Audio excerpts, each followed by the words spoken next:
This is Nightline.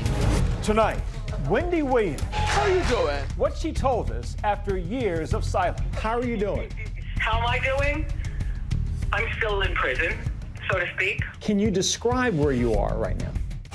The once groundbreaking talk show host, famous for keeping it real. Here's Wendy. Now, her push to gain independence from a guardianship order and leave a healthcare facility where she lives. Speaking to the Breakfast Club. I am not cognitively impaired, you know what I'm saying? No, but I feel like I am in prison. You understand what I'm saying? Will she succeed? Plus, Sugarcane, the history-making Oscar-nominated film documenting a decades-long secret. For decades, there were reports of neglect and children dying or disappearing from this facility. 2 girls drowned. Priests are moved around. Why are they dying? The filmmakers uncovering what happened to generations of indigenous children. Far too few people know, a story about a cultural genocide that happened right here. How did it happen? And the personal connection they discovered while making the film. And whale of a tale, the kayaker who somehow survived being swallowed by a giant of the deep.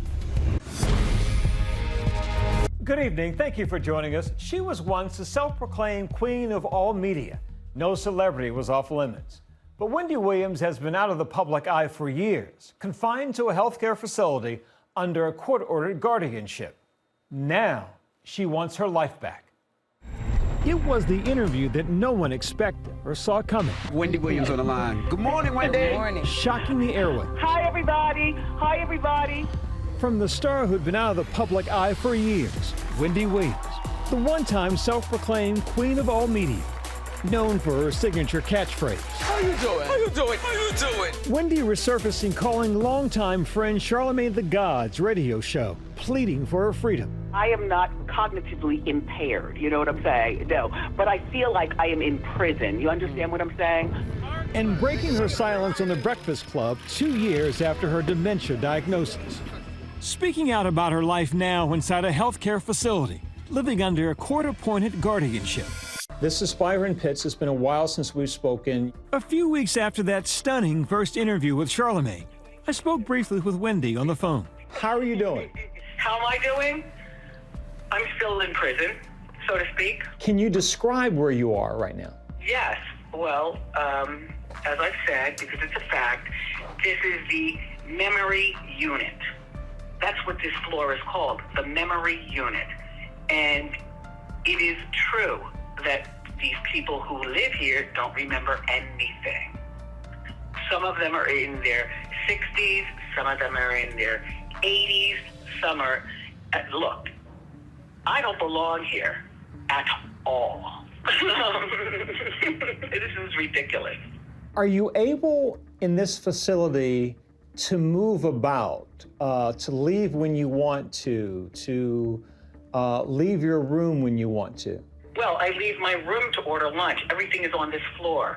And by the way, I have everything right here in the bedroom because, these people that live here, they're nice people, but it's not my cup of tea at all. And it's really expensive where I am.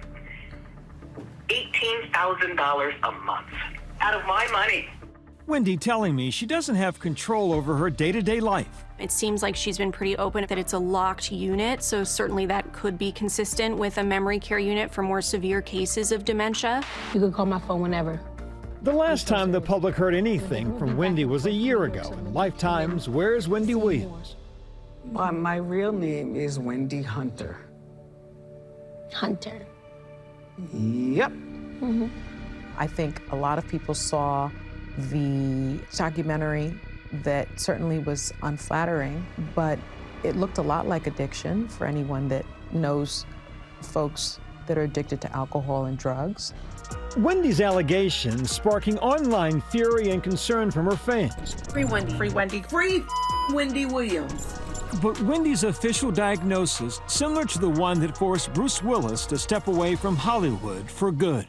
As the disease progresses, people tend to have both language and behavior symptoms, and then ultimately in the later stages, they will develop memory problems as well. Do you think you have dementia? No. That's what I've been accused of, believe it or not. Frontal temporal dementia. How dare you?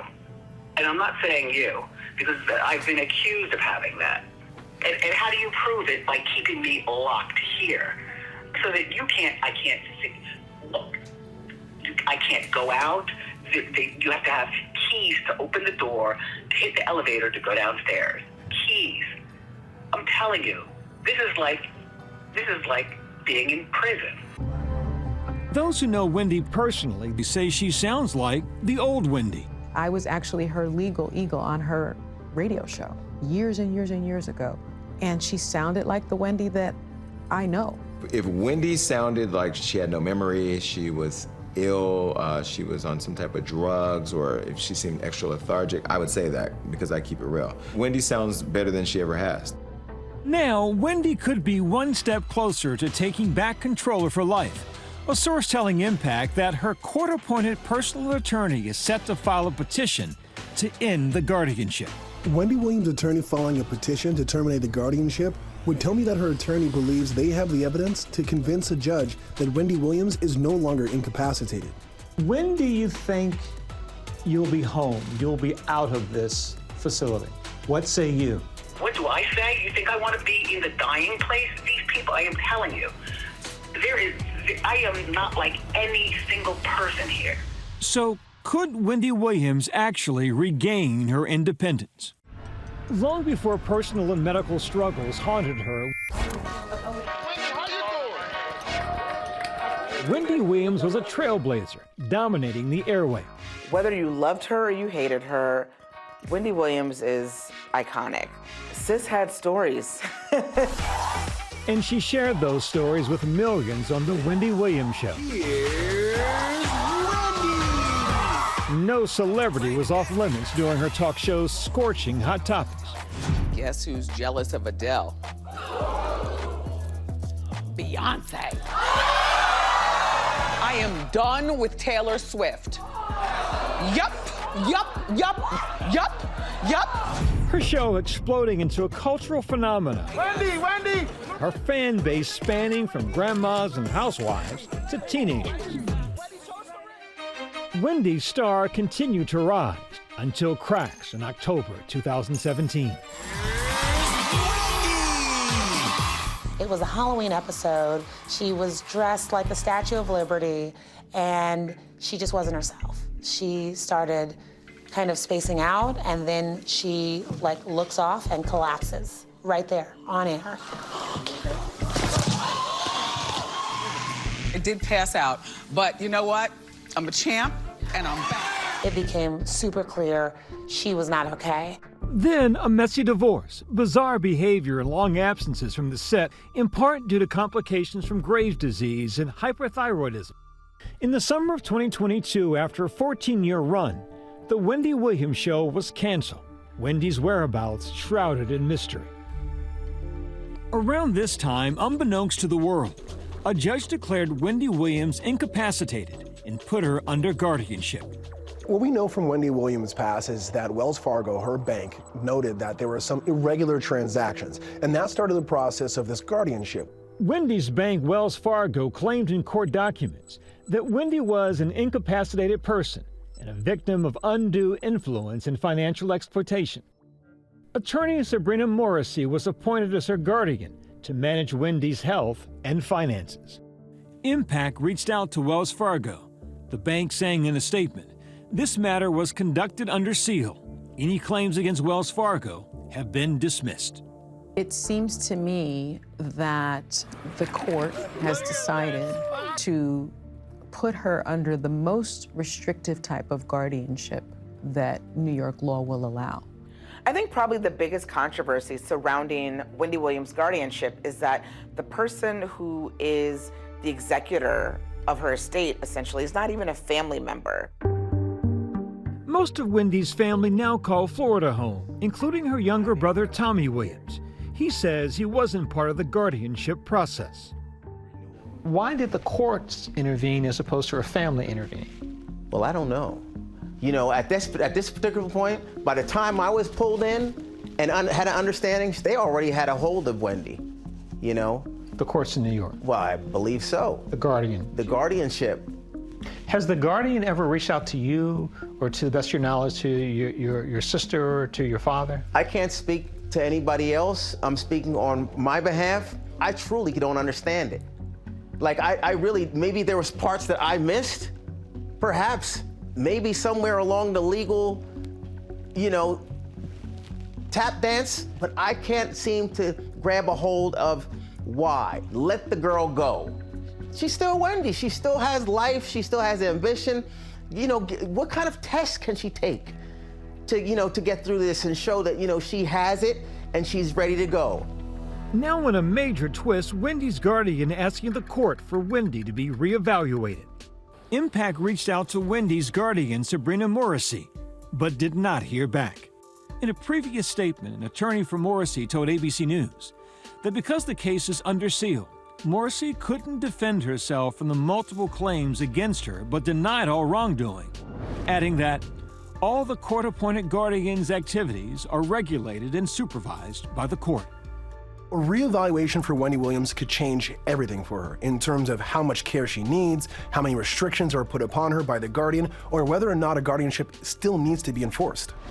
The question of whether she really has dementia or not now may finally be answered. For much more, watch Impact by Nightline, What's Happening with Wendy Williams, streaming now on Hulu.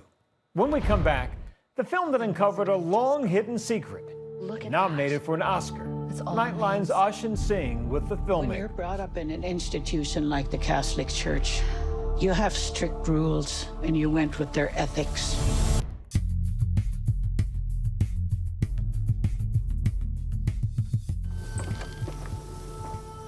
I felt dirty as an Indian all my life in residential school. Look at that. It's all names. Welcome back. That was from a groundbreaking new documentary, Sugarcane. The two filmmakers behind it joining me now to share more about this Oscar-nominated documentary, a powerful portrait of an investigation into abuse and missing children at a mission school for Indigenous children in Canada. Julian Brave Noisecat and Emily Cassie, thank you guys so much for joining us, and welcome to Nightline. Thanks for having us. Thanks for having us. Guys, this is the first Academy Award-nominated film by an Indigenous person from North America. What does this nomination mean to you guys? I mean, it's the first Academy Award-nominated film by both an Indigenous North American director and a Jewish Canadian director, and we're incredibly proud of this collaboration. And we think that it actually can enlighten people about a foundational cultural genocide that happened right here in North America. This is the origin story of North America. It's the story of how 6 generations of children were forcibly separated from their families and assimilated into white culture and faced unimaginable abuse, and yet most of us know nothing about it. So we can't think of a more important time for this story to be told. This film was also executive produced by Lily Gladstone, who was nominated for her role in Killers of the Flower Moon. For people who haven't seen the documentary, just what's it all about? Well, Sugarcane follows a search at an Indian residential school. In fact, the very one that Julian's family attended and where his father's life began. It follows survivors as they try to make sense of what happened and excavate secrets both below and above the ground in their own lives. Julian, when Emily came to you, what'd you think? Did you know that she was talking about that school, or did you have to do some digging yourself? Well, so when she reached out to me, she told me that she wanted to collaborate with me on a documentary generally about Indian residential schools. I had to really think about it. And when I got back to her finally to say, you know, hey, about that documentary, I'm open to collaborating with you, that's when she told me that she'd identified the school to focus the documentary on the school that my family had been sent to, and where, you know, she didn't know this, of course, my father had been born. So there was a real crazy, I think, spiritual connection and story underlying this. Yeah, it almost feels like fate in a certain way. And the access that you guys got throughout this documentary, also because of your family, is just incredible. Let's just take a look at another clip. Yeah, I didn't leave you, son. Yeah, you did. What was I supposed to do? And I was lost and drunk, just going like a madman. At the time that I told your mom, I don't know what the hell is wrong. I'm crying my eyes up every day, and I don't know why. Julian, this clip was just chilling to watch. What was it like being in front of the camera and sharing those moments with your family for this documentary? You know, the history of film has not been kind to Indigenous peoples, and the history of documentary hasn't been kind either. This is about a people who survived and who maintained a beautiful way of life despite, you know, a century plus of history trying to take it away from us. And guys, this is a story that keeps unfolding. Just last month, the CBC reported 114 unmarked graves, possibly at a mission school in Ontario. How did you know when to stop filming and get this film actually out in the world? Well, we wanted to tell a story not just about the journalistic truth of what happened at these schools, which, you know, our film uncovers for the first time a pattern of infanticide at St. Joseph's Mission. Babies who were born at the schools, some fathered by priests, either adopted out into white families, forcibly aborted, and in some cases placed in the school's incinerator to be burned with the trash. And that was a revelatory discovery for us. And so that work needs to continue. And we've seen a real grassroots movement around this film. And we believe that at least survivors are owed the truth. And it starts now, and it starts with this film. Julian, is there justice in any of this for your community? Hard to find these days, right? You know, our story is ultimately about how there's still so much we need to learn about this foundational story for North America. Our documentary breaks new ground about the history of one school in Canada, which I think begs the question, what might be true at the 138 other schools across Canada? Emily, is there any changes that you hope that this film can elicit?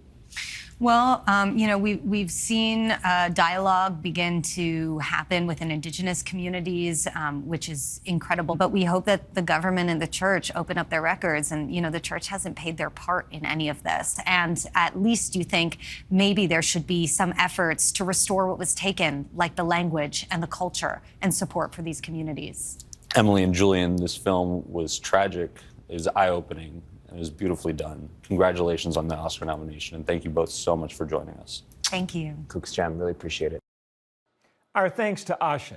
Sugarcane is now streaming on Hulu and Disney+. Up next, you have to see it to believe it. The man who survived nearly being swallowed by a whale.